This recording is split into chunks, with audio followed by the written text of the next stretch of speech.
قصيدة شاعر مجهول في الجوازات، كتبتها قبل 12 سنة بعد زواجتي بشهر. غضبت من زوجتي وسافرت مجهولا إلى المملكة العربية السعودية بدون إقامة، تهريب. فمسكني الجوازات ودار بيني وبينهم حوار طويل، ثم قلت لهم إني شاعر، فقالوا إن كنت شاعرا اكتب لنا قصيدة على ما دار بيننا وبينكم. فكتبت هذه الأبيات الارتجالية، قلت فيها: يا أهل نجد ويا أهل الحجاز ويا أهل الخميس خذوا مني تحياتي إلى العروسة في بلدي وقولوا لها إني نقشت لها قلبي بأبياتي. إني أناجي نجوم الليل أسألها عنها ويسمع هذا الكون آهاتي. أشدو أنادي بجنح الليل هل علمت أم غضت الطرف عني عن نداءاتي.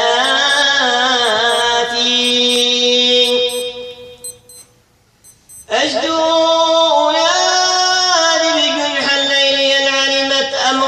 الطرف عني عن نداءاتي.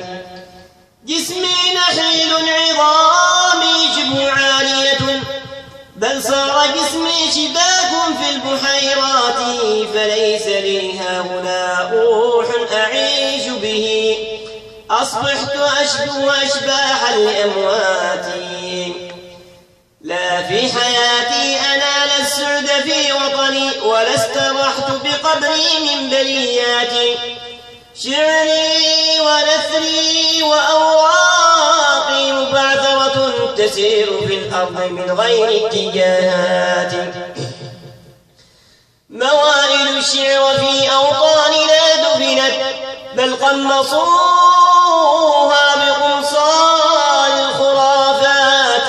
لو جاءنا قيس في أحلى معلقة أو الحرير أتانا بالمقامات، فلن ينال بها في موطني ثمنا، ولن ينال بها أعلى المقامات.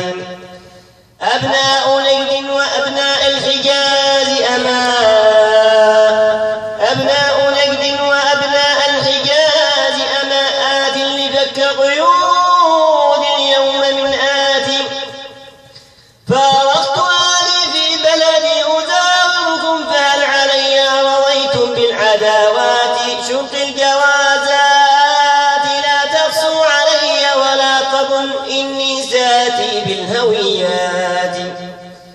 ما لي إقامة في نجد أقيم بها، ليست الأرض دارا للإقامات. ما لي إقامة في نجد وليس بها مقام خلد لأحياء وأموات.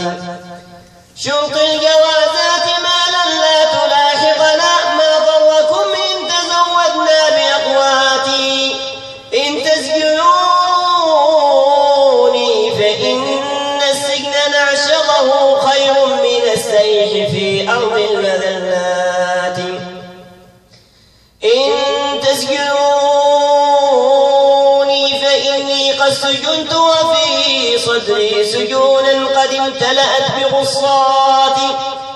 قالوا نفك قيودك إن كتبت لنا شعرا مقفى موقوتا بساعات.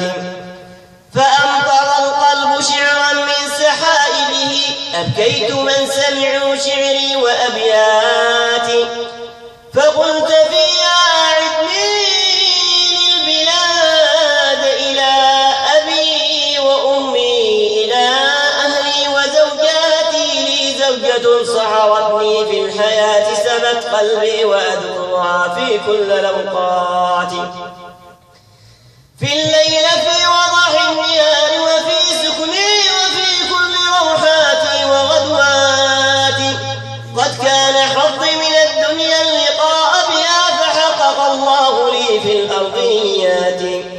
قلبي